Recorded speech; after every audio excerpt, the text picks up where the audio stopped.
Good morning. आज मी तुम्हाला मेथीची भाजी दाखवणार आहे, मी कशी करते ते. त्याच्यासाठी काल मी शेपू आणि मेथी आणलेली, तर कालच नीट केलं. काल शेपूची भाजी पण केली, आज मेथी करणार आहे. त्याच्यासाठी मेथी ही पाण्यात टाकलेली आहे, म्हणजे ती माती खाली राहील आणि नंतर मग स्वच्छ धुवून ती हे होईल, आपण भाजीसाठी टाकू शकतो. नंतर मग मुगाची डाळ भिजत ठेवलेली आहे, लसूण आणि मिरची. तर आता मी ह्या कढईमध्ये तेल घेते.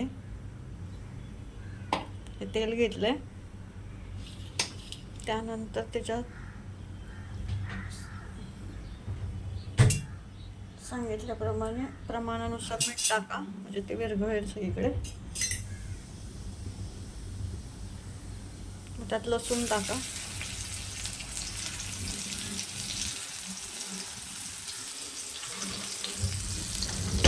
लसूण चांगला भाजला पाहिजे.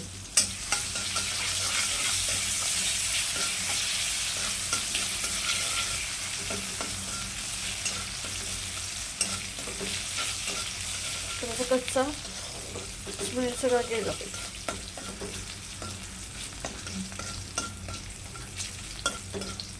त्या पद्धतीने तो भाजलेला आहे. तर आता हिरवी मिरची टाकते.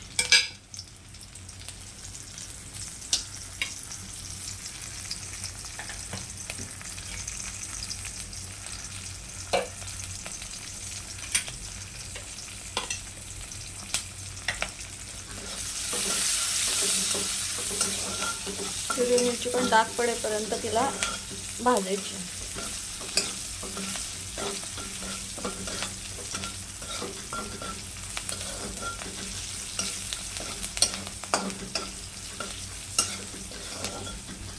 बघा, डाग पडायला सुरुवात. आपण थोडा वेळ तिला ठेवणार. तर बिया हा पसरला पाहिजे. बियांमध्येच तिखट असतं, जास्त तिखट. मग आपण मुगाची डाळ टाकू. त्याच्यामध्ये तुम्ही शेंगदाण्याचा कूट टाकू शकता, कांदा, परत बटाटा. मला ज्या प्रकारे आवडत असेल त्या पद्धतीने तुम्ही ती भाजी करा.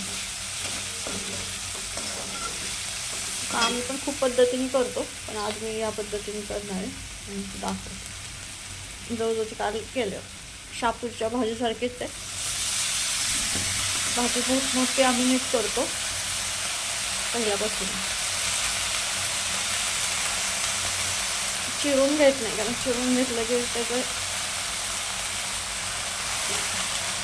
थोडासा रस पण जातो ना.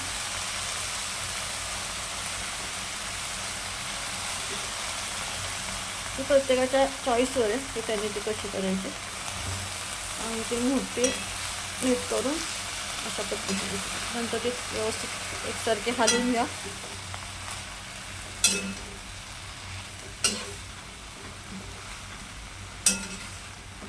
आणि भाजी हिरवी राहण्यासाठी, काहीची भाजी काळी पडत असेल करताना, तर ती हिरवी राहण्यासाठी भाजी ज्यावेळेला शिजत येते शेवटच्या वेळेस, त्यास थोडंसं कडेने हे सोडा, तेल सोडा, त्यामुळे ती हिरवी राहील. आणि गॅस बारीकच ठेवा. पाणी आटेपर्यंत मोठा करा, पण त्याच्यावर लक्ष असू दे.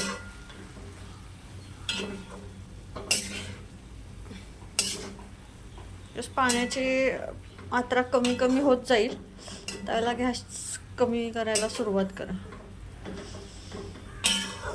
तर ती करपू शकेल.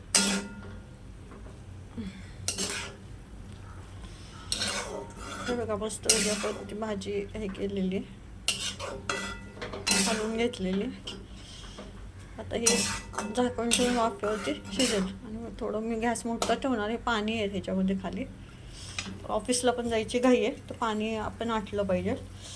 तर आता त्याच्याबरोबर हे फुलके आणि काल मी घारी केलेली, तर त्याचं पीठ राहिलं, त्याच्या घाऱ्या करून ते पीठ संपवते आणि हे फुलके करते. तुम्हाला हे कसं वाटलं ते पण सांगा. मेथीची भाजी. चॅनल आवडला असेल तर लाईक, शेअर, सबस्क्राईब करा. बाय.